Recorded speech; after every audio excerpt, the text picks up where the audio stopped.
Salve, salve, nação tricolor, sejam muito bem-vindos ao seu informativo Pega a Visão Tricolor. Vamos lá para os destaques. Dia intenso e decisivo para o esquadrão. Bahia fez proposta milionária para repatriar ex-jogador do clube. Não para por aí. Meia Eric do Atlético Paranaense com um pezinho aqui no CT Evaristo Macedo. São 2 milhões de euros na parada. Adversários definidos nas fases preliminares da Libertadores. Grupos, confronto, mando de campo, dificuldades e muito mais. Tá curioso? Depois da vinheta eu conto tudo.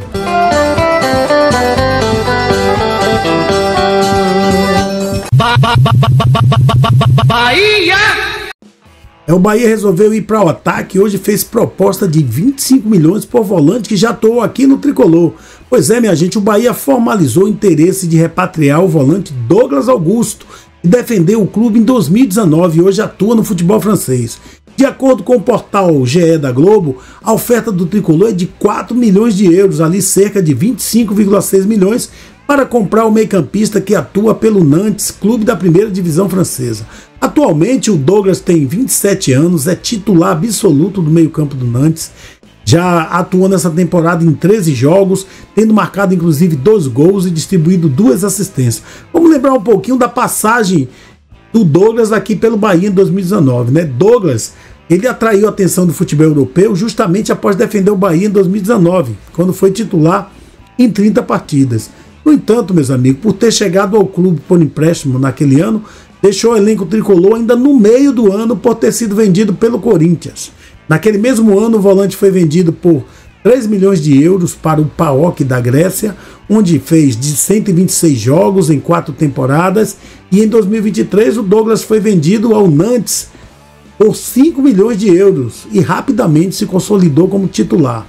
Com 1 ano e meio de clube, ele já acumula ali 41 jogos, sendo apenas 3 como reserva. Aí sim, aí é um jogador que a gente deve celebrar, porque trata-se de um titular absoluto de um clube da primeira divisão francesa, né, que é uma divisão forte, é uma liga forte, então é um jogador que realmente vem para somar e vem para disputar a posição. Vamos visualizar os números de Douglas aqui, dos 13 jogos que ele fez até então, baseado aqui no soft score do Bahia. São 13 jogos, marcou 2 gols, 2 assistências, 88% de acerto no passe, 6 grandes chances perdidas, 100% de ações defensivas, 68 duelos ganhos e uma nota interessante de 7,4, né? Pois é, esse é o jogador que tá para vir aí. Não para por aí não, o Bahia também chegou pesado para contratar o Eric que a gente vem anunciando já há um certo tempo. O Eric, jogador do Atlético Paraná, né? O Tricolor já havia demonstrado interesse no volante e fez uma proposta de 2 milhões de euros, ali cerca de 12,7 milhões na cotação atual, para contar com o jogador por 3 anos. A informação foi divulgada inicialmente pelo canal de Monique Vilela e foi confirmada pelo GE hoje, quinta-feira, na tarde de hoje. Quando o GE confirma, meu amigo, é meio caminho andado.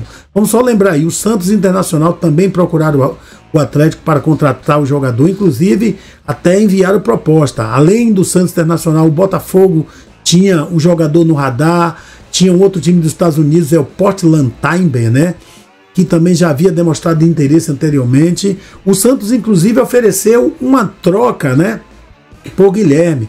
E também o Inter tinha feito uma proposta direta em valores não revelados e tentou envolver o volante Baralhas, que estava emprestado ao Atlético de Goiás nessa negociação. O Eric tem contrato com o Atlético até 2026. Ele foi o jogador que mais atuou pelo clube nessa temporada. Fez 64 jogos, sendo 58 como titular absoluto. Ele marcou 6 gols e deu 2 assistências, né? Para vocês terem uma ideia, o Eric já vem sendo paquerado há muito tempo. No início de 2024, o Corinthians tentou levar, só que o Atlético não aceitou devido à condição financeira do Corinthians, né? Pois é, meus amigos, se o Eric vir jogar aqui no esquadrão, vai ser um grande reforço para a Liberta 2025, viu? Tô torcendo que isso aconteça. Pois é, minha gente, hoje foi o sorteio da fase preliminar da Copa Libertadores, que a gente chama aqui de pré-Libertadores, e o Bahia está no grupo 2, como cabeça de chave, né? Porque ele estava no pote 1 e os seus adversários todos vieram do pote 2. E o nosso primeiro adversário é o The Strong, né? Um velho frequentador da Copa Libertadores, é um time boliviano. Então o Bahia vai fazer a primeira partida lá na Bolívia, na altitude de 3.600 metros, meu pai. E a segunda partida vai ser aqui na Fonte Nova. Caso o Bahia avance, né, ele vai ter à disposição fazer a segunda partida aqui no nosso estádio. Olhando o grupo, né, a grosso modo, os especialistas dizem, né, que passando pelo The Strong, tudo pode ser facilitado e o Bahia pode tranquilamente avançar para a fase de grupo da Libertadores. O jornalista Elton Serra do ESPN, o nosso bom baiano aqui, já trouxe uma notinha. O Bahia enfrentará um boliviano, que todos já sabemos que é o The Strong. Pouco mais Yuri destrinchou legal, já nos explicou ali por que é o The Strong, porque na verdade o campeonato boliviano ele vai acabar agora no final de semana, né? Então o The Strong está em segundo lugar com 60 pontos e em primeiro está o Bolívar com 64. Mesmo que o The Strong ganhe, né, ele só alcançaria 63 pontos. Então o nosso adversário é o The Strong, né? Time de La Paz que disputa todas as edições desde 2012, mas não vence uma partida como visitante desde 2017. Já são 21 partidas de jejum. Nesse mesmo período, em casa só perdeu 4 das últimas 22 partidas. É um número alto, né?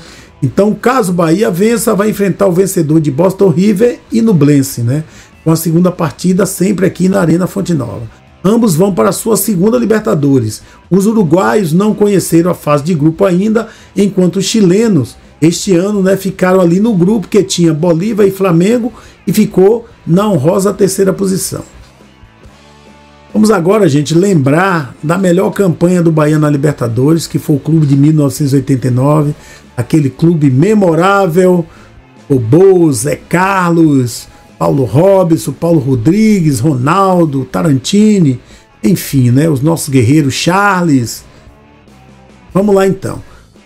Na primeira fase, o Bahia ficou no grupo 2, né, onde tinha Internacional, Marítimo e Deportivo Táchira, né, e o Bahia arrebentou todo mundo, né. Na primeira partida contra o Internacional em Porto Alegre, o Bahia ganhou por 2-1, saiu para jogar em Caracas contra o Marítimo, empatou de 0-0, depois pegou o Deportivo Táchira em São Cristóvão, empatou também por 1-1, e aí veio as partidas aqui na Fonte Nova.